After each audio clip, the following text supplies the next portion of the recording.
Well, good morning, good afternoon, good evening, colleagues. And we are so sorry not to be able to join you in a direct question and answer session, but rather because of time zone differences, we are recording our responses to your very interesting questions and hope that we can make a connection in this way. My name's Jane Fisher. I'm Professor of Global Health at Monash University in Melbourne, Australia. By profession, I'm a clinical psychologist, but my long-term interest is in seeking to identify modifiable risk factors for mental health and well-being and for the early development of children so that they become confident, capable people.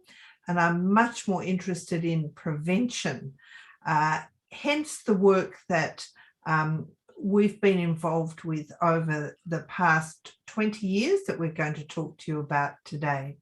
But I'd like now to introduce my colleague and friend, Ha Tran, to tell you about her work and situation, and then we'll come to your questions. Thank you, Jane. And hi, student from the Harvard University. My name is Ha Tran, and currently I am the Deputy Director of the Research and Training Center for Community Development, a research institute in Vietnam, located in Hanoi City. And my background is public health. I got a master's degree from the University of Melbourne, Australia, and Jane Fisher was my supervisor. And since then, we became the partner. We became the friends and colleagues together, working in so many projects between Australia and Vietnam. And in the area of early childhood development, we work together with a partner in Vietnam to deliver innovative intervention to improve parenting education in Vietnam in partnership with the Ministry of Health and with the Department of Health, Department of Education and Women's Union in Vietnam. And with more than 10 years working in the area of early childhood development in Vietnam, and with around 20 years of experience working in the nutrition and supplementation in maternal and child health and in the area of health system research in Vietnam, I would love to join this conversation and answer all of your questions virtually. Thank you. Thanks so much, Ha. And you can see that Ha is not only highly specialised in public health, but she is a wonderful local leader in Vietnam. And I think this will be elaborated in some of the questions. But work of the kind that we're going to talk to you about today relies on somebody who is able to bring together diverse stakeholders, maintain very good working relationships, ensure that everyone feels valued and included in the endeavour, and Ha is extremely expert at this. As Ha has told you, I first met her when she was a postgraduate student in public health, when I was then working at the University of Melbourne.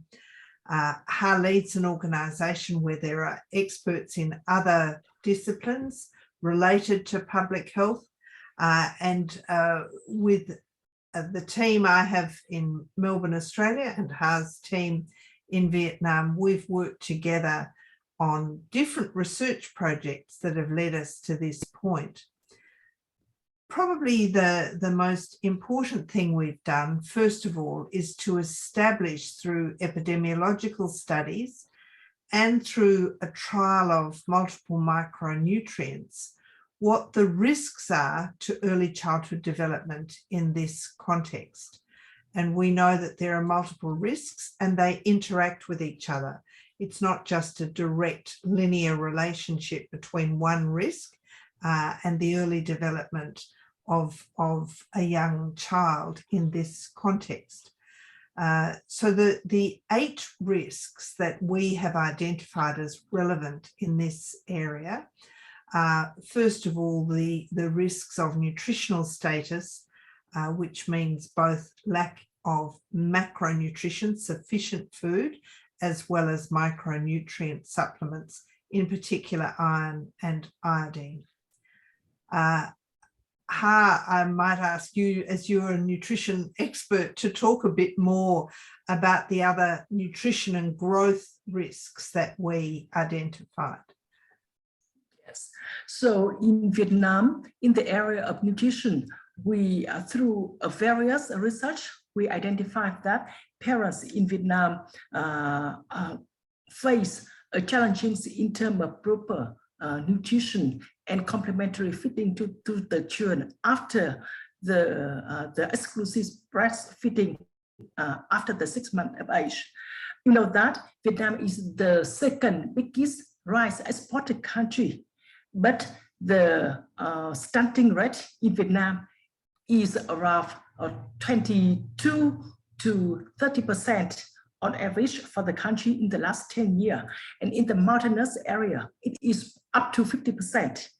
So that contradiction image, what did it tell us about? It means that even though the food is available, it is the style of feeding. It is about the knowledge of transform from the home available food, local available food into the daily practice. It is the gap that the parenting education need to address. In addition, breastfeeding is the natural resources that every mother, most of every mother can offer, except those with special conditions, for example, HIV/AIDS. But recently, under the aggressive marketing from nutrition, the milk company, formula milk company, parents in Vietnam, not only the urban, but also rural and mountainous area, prefer to use formula milk to feed their children instead of exclusive breastfeeding, because they keen to look at the chubby children. So that is the second issue that nutrition in Vietnam need to address. I think the third issue, I would like to come back to the story of ethnic minority situation and those in the lowland. There is a disparity between those two areas. In the urban, you can see there's an increasing number of obesity, overweight children, up to 5% or even 7 and 8% in Ho Chi Minh City and Hanoi. But in the mountainous area, stunting is high, underweight is at high rate. So there is a need to make sure that those disparity is shortened. So I think a strategy for the government of Vietnam to improve the nutrition status, especially the stunting in the mountainous area, is the hot issues that the government need to address in this phase of development. Thank you so much. The other risks that we identified through our research were the impact on very young children of their parents' psychological functioning and mental health. And that if a primary caregiver, usually a woman, was experiencing low mood or high anxiety, it interfered with her capacity to provide sensitive and responsive care. So one of the things we sought to do in the learning clubs was to try and understand and address women's needs, especially their needs for harmonious family relationships in which they could confide in their partner and receive warmth and affection, so that they're then able to convey that to their child. We'd documented in earlier research that coercive control and all forms of intimate partner violence are occurring in this context, and that they have adverse effects on women's mental health and on child health and growth. So we sought to address this in the Learning Clubs program. We're also very aware that parents often need help to learn how to provide responsive, sensitive care in the ways Ha's describing around feeding and other forms of care, but also around cognitive stimulation and how they can use no-cost or low-cost household items and other forms of play to engage in stimulating play with their child. And finally, we were conscious of the need for a child ideally to be at the optimal birth weight when they're born. So being born small for gestational age or prematurely, and these were both problems we'd documented, that the premature birth weight was about double what it is in high-income countries. So we sought to ensure that women were given education in pregnancy about their overall volume of food they needed and about the kind of food they needed in order to have an adequate gestational weight gain and ideally give birth to a baby of average weight rather than being small for gestational age. So you'll see that our ambitions were high, that what we sought to do was quite complicated and multifaceted, and of course it had to be feasible.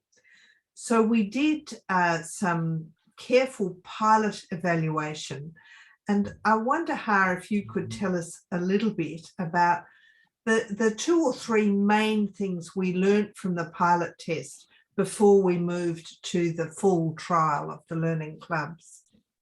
Thank you, Jane. So as you know, during the year of 2013 to 2015, we have a pilot, the early journey of life, the learning club in 3 communes in rural Hanam province. And we identified that this content, the innovation content, meet the needs of the local people. The parents loved that because they could came to the club, practice about pregnancy care and child care. It is the time for them to relax and to chat, to socialize with the other pregnant woman. And it is the time for them to get any concern answered by the health worker and the woman union staff. And also we recognize that that program in line with the government's policy, which promise to support to improve maternal and child health in the community in order to contribute to the sustainable development goal that the Vietnam government committed to address. But we also take the lesson learned from that pilot program. We recognize that if the woman herself will be the person who learn about child care, who learn about how to ensure a good health care, good emotional care, good nutritional care, good responsive care to the children and safety, everything will fall into her shoulder.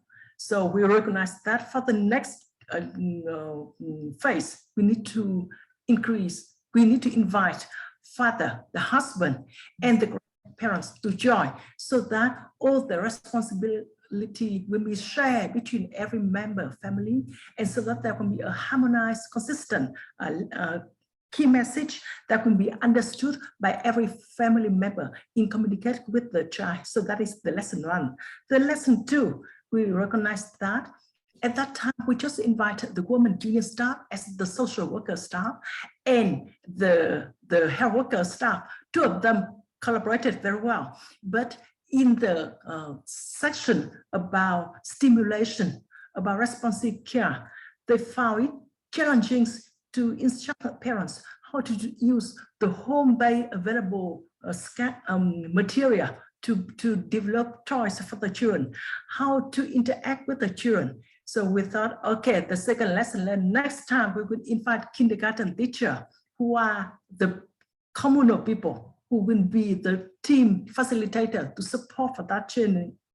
The third lesson, we recognize that we receive a lot of support from the local authority, communal authority, from the provincial and district health center, but we did not have the engagement of agency from the highest level of Vietnam, Ministry of Health. So the lesson 3, in the trial phase, we could include the Ministry of Health at the beginning of the program, even at the design of the program, so that they can be aware of that. And 4th, We know that by 2012, UNICEF and WHO provided the care for child development guideline. This is very important, and we have translated and bring that into the pilot phase. But we know that if we do that in a small scale, it cannot ring a bell to everyone in the ECD in Vietnam. So in the next phase, we will deliver that with a visible outcome. So that is how in the phase, child phase, workshop, advocacy workshop, the media advocacy was implemented at a large scale to bring the good image to the program. And Jen, can you provide additional input for that? Well, I think you've covered it very well, Ha. One of the other things we learned in the pilot was how many sessions parents were likely to come to. We knew that the intervention, if it was going to be effective, had to have a long duration. So that if we're wanting to influence things at each early developmental stage of the child in the first 12 months of life, and for the woman in advanced pregnancy, we had to have an intervention that stretched from mid-pregnancy to when the children were 1. But if there were too many sessions, people were unlikely to attend because they had other competing responsibilities.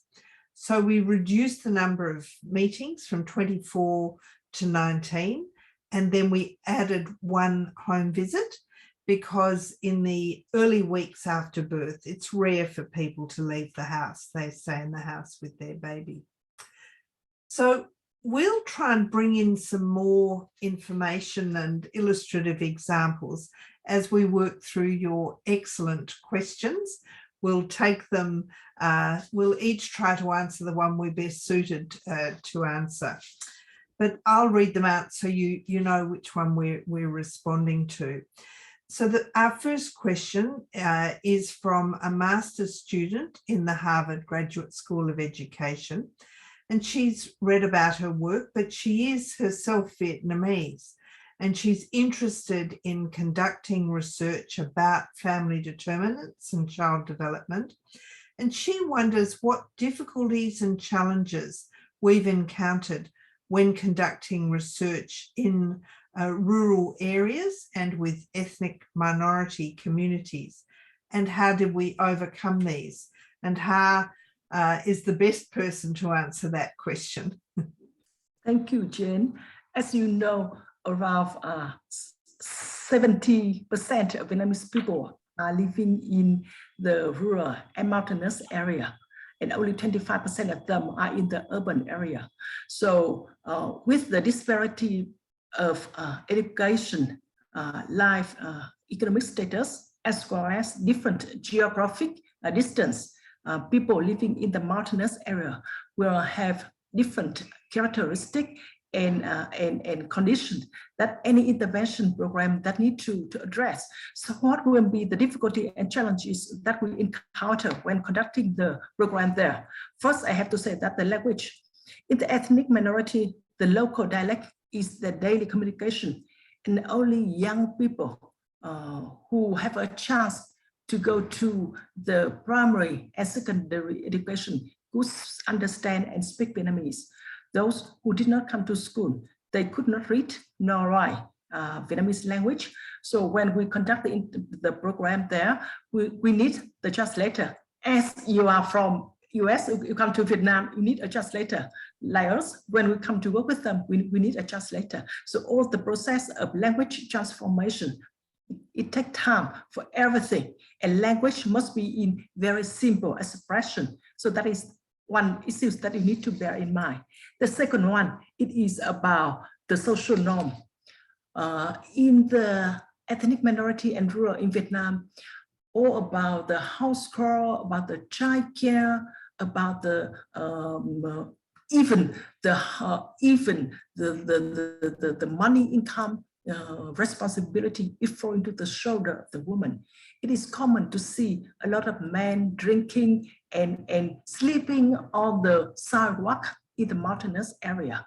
So if you want to interview about those issues in the mountainous area. Normally, you will meet women, because if you meet men, they will not be home at that time. But men are the person who have the privileged rights to come to every common meeting, represent the family in every event, access to the household economics as a credit program, and they have a chance to the voice on behalf of the family. So that is the condition situation. So when you conduct the research in the mountainous area, think about the social norm to give the criteria of who do you want to access to, so that the local authority can tell you how you can address and meet that person, man or woman.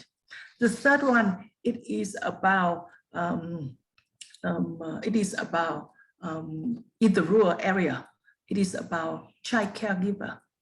Normally, we think that for the children in the first 1,000 days, parents, or specifically mother, will be the main caregiver.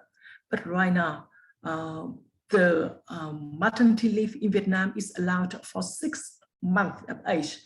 And after 6 months, mother will go back to work. So for grandparents will be mainly the caregiver. And that's why when we come to conduct any research interview about child care, grandparents will get some piece of the information about the sleeping, about the eating during the daytime. But when we ask about child needs in the evening time, we have to ask the mother. So for any data collection, you need to meet 2 of them in order to get the whole picture of child care, child life in 24 hours.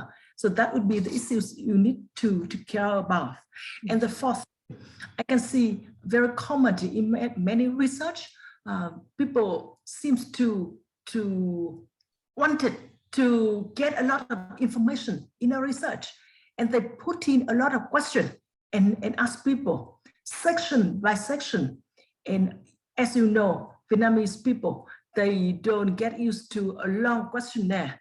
And if a lot of question was raised, which is not of their interested much, or if at that time they're very busy with the other work, for example, for cooking or going to the market, they will say no to most of the question. And then you're going to have a measurement bias. So for the research, make sure that you just get the most important question, information indicator that you need to measure, and inform them in advance of how many times it could be needed for that interview. And they will inform you whether now it is the good time to start the interview, or they will ask you to come back. So those are some brief issues that you need to bear in mind when conducting the research in rural and mountainous area in Vietnam. Thanks so much, Ha. Our next question is about why we decided to use the Bailey scales of infant and toddler development to measure our outcomes. We chose these because they're the most widely used. And so in the equivalent studies done in Pakistan by Professor Yousafzai, in Bangladesh, in African countries, the Bailey scale is the scale that's used. We agree with the question that it's regrettable it has not been formally validated against neurodevelopmental assessments in these many countries. But that is an extremely ambitious and therefore very resource-intensive enterprise. We hope in the future that this occurs. But for now, we have to rely on the fact that the Bailey scale at least gives you an indication of the variability in development on all domains within a particular population, and that you can make comparisons between groups on that basis. But we hope that some of you, as part of your life work, might consider taking on a validation of the Bailey scale in one of these settings. So the next question is one that again is related to implementing research and translating research in a national context. Can you tell us what you think the most crucial factor is in implementation to ensure sustainability?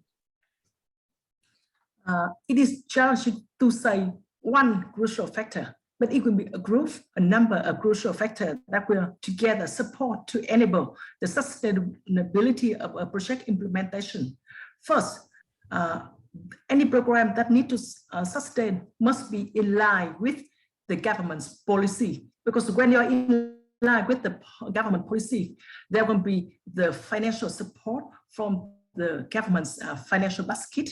There will be human resource aside for that, and there will be the national program that will be supporting with your intervention program in the area. So that is the first one. The second one is about evidence-based, because any program which is developed based on an interesting book or the marketing by the business, it is not will be strongly supported by Vietnam. The Vietnamese program, they keen on any program which is supported by WHO and UNICEF recommended for action. So those will be the issues you need to mention in your service delivery program. And the third one, it is about the addressing the hot issues, the concern of the locality. So any program, even though we think it is very interesting, but if it is not the problem, if it is not the issues that the community want to address, they will not come. And if it is the issues they love, you can see the number of people who enroll, who come to the program increasing. Yeah, so that is the third issue. And the fourth one, I want to mention about local leadership, about the ownership. Make sure that the local authority are a part of the key stakeholder to your program. They're fully aware about that. They are updated about the program delivery, and they will be the person who will ensure when the project money is end, they will have directory guideline to all the local people, agency, to continue implementing the innovation without any money. And the ownership is being promoted and increased.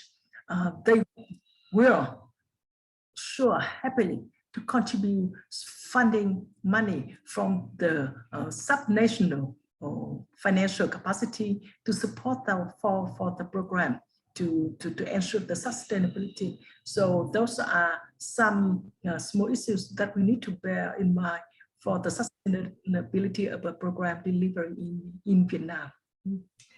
And I think those are very wise observations for research and implementation in any setting. We have only 10 minutes left, so we will answer your last set of questions perhaps with shorter responses, but we hope that some of the things that have already been described might be relevant. And I think that's true for the next question, which is about what is our advice about people wanting to do similar kinds of programs, but within their own cultural context or setting, including in high-income countries, about people from Indigenous communities, immigrants, people who are from diverse and marginalised groups. If I could have a first go at that, I think the things that Ha has identified are crucial wherever you work. So the first is really that you ensure that the people you're seeking to assist regard this as a priority. It's something they are interested in, they want assistance with. Communications are absolutely essential, ensuring that everyone knows about what's being done, what's being learnt, and that we try and make this what's called a win-win-win situation. There's something in it for everybody. for the recipients of the program, for the local policymakers, for the community leaders to be proud of and affiliated with. And that you bring always, I think, great sensitivity, that you really seek to understand what the needs are that are being described to you, not come with assumptions formed just by reading the academic literature. There's a quick question here about the current status of our findings. So I will answer that very quickly. The end-line assessments of children and their parents were really disrupted by COVID. And this meant that our research data collection teams couldn't go out as a big group into the rural area in Henan province to collect data. They couldn't spend the amount of time one-on-one with a child or family. So the end-line data collection had to be spread and managed with enormous care by HA.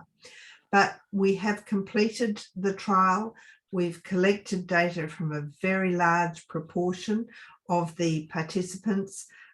We've analysed it and we're in the process of submitting it for publication. So we hope next time we meet you, we'll be able to talk about what we learnt, what we found.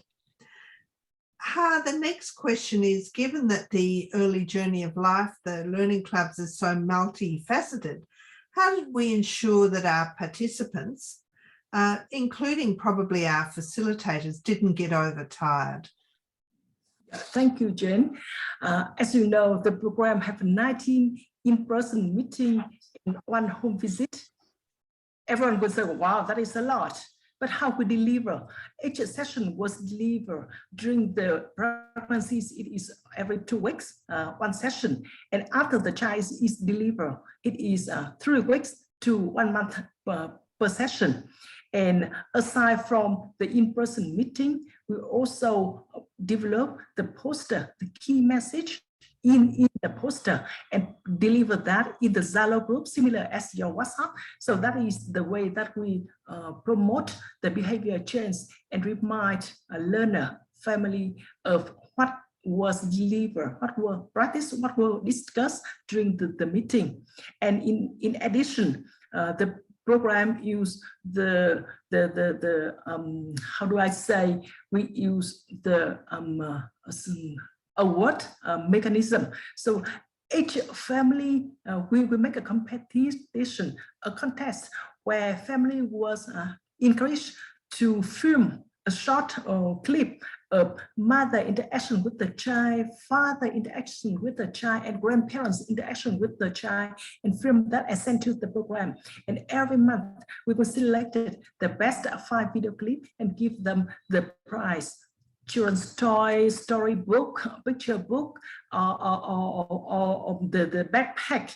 So that encourages the family to continue learning in order to practice well with a child. And also we give the appreciation to the facilitator who can promote the family to learn with the intensive program. And as you know, the program have a 19 session in-person meeting. And on average, each woman attend 14.1 sessions out of 19. You can see how women have committed to enroll into the program, and we are proud to share with you that result. And I think in doing that, Ha, you've actually answered the next question, which was about, should we offer incentives? And as Ha has described, the filming of children, their children doing things, and then these prizes that were offered, and we endeavoured to distribute them very widely, so every family experienced some success in this process, seemed to be both culturally congruent, but really a very positive way of maintaining high involvement. The next question is, are we seeking to try to identify which components of the intervention were or were not effective. And certainly we are attempting to do that. It's somewhat theoretical in that the components were integrated to some degree. So although we knew what we were seeking to include and address in each session, that they weren't absolutely distinct, that today is on nutrition and tomorrow is on domestic violence and the next one is on newborn care. It was that we attempted to integrate these messages. But we are certainly going to seek to do that in the analyses to see if we can identify which elements were perhaps the most effective. I'll just move on to the next one and then we'll come to one for Ha. Since domestic violence and the couple relationship affect the mental well-being of mothers, besides engaging fathers in sharing responsibilities of infant care, what else are we doing to promote healthy relationships and problem solving? There was a significant effort to encourage families to understand that arguments and fighting, threats and shouting are harmful to early childhood development, and then to give them ways of renegotiating household work in ways that felt fair and that enabled both parents to continue to contribute. But Ha, are there any other things you'd like to add about how we tried to promote healthy couple relationships in the program? Yes, Jane, I think you remember that we have 4 sessions focusly for men, those including during the pregnancies, and men and their wife together come to the club, and men were asked to do all the house chore, for example, with a big belly, which is made by a basket inside, and have to wash the clothes, pretend to planting rice on the field, and cleaning the house, and the feel how their wife feeling when having a heavy pregnancy. And also there are sessions where we arrange women and their husband into team, and one team will tell about what is the talk or the behavior that they like their husband to offer to do to them, and what that they don't like, and the man will do the same for what they like to hear from their wife, and what they don't like, and then we switch the piece of paper together and everyone read out loud. So men can understanding the wish of their wife, and the woman know what men thinking. And through that, many women and men say that now they know what they think the partner think. It is not really that's what they think. They need from different viewpoints, and after that, they fight better to express themselves. And also, there's another session where we give the chance for couple to play drama of the situation. For example, men coming home late without informing their wife, and what should be done, and also the story of practice how to transform negative statement, negative thinking into positive thinking to improve the partner relationship, and of the couple of video clip about how cortisol have impact on the child's development and the mother during pregnancies and during the lactating, and what activity, the 10 magical thing that husband should do during wife pregnancy, and 10 magical things the father should do when the child is born. So those are the sections that make men have better understanding about their wife and provide a good care to the wife and the children. So really, as Ha has described, imaginative, and we hope light touch. So things that don't arouse defensiveness, but that bring us some humor, some lightness, to increasing empathy for each other and increasing an understanding of each other's needs and of how behaviour can be changed. we're out of time and we haven't completed all your questions. We're sorry, we've been extemporizing a bit here. But I wonder if we could close on the last question, that this work is made possible through partnerships with the Ministry of Health, with the provincial health authorities, regional offices of UN agencies, the Vietnam Women's Union, and an Australian partner. So they're asking, how do we form these connections? And I think we described some of that at the beginning. And was there hesitancy in Vietnam in having an Australian partner join this collaboration? So for a closing remark from Ha, I wonder if you could comment on that. We, on opposite, welcome the partnership from the Australian team. And I think the collaboration between the North and the South hemisphere of the globe strengthens the design of the Learning Club Early Journey Applied program. It brings the evidence to the innovation design, and it helps to bring the impact to academic global, and it helps to transform the evidence, the impact to policymakers and to media in Vietnam. So those partnerships increase the project's feasibility, increase the project's impact to the parents and the health system in Vietnam, and increase the sustainability of the program and the impact on the policy development in Vietnam in the area of ECD. So I think partnership is the crucial factor to ensure a good program delivery and sustainability. And thank you, Jane, for being partner with us. Well, it's been my great privilege over a long period to partner with you. I hope it continues well into the future.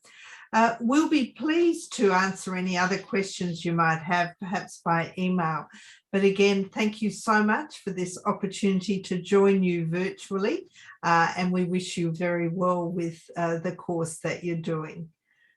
Best wishes and goodbye. Bye, everyone. Have a good course.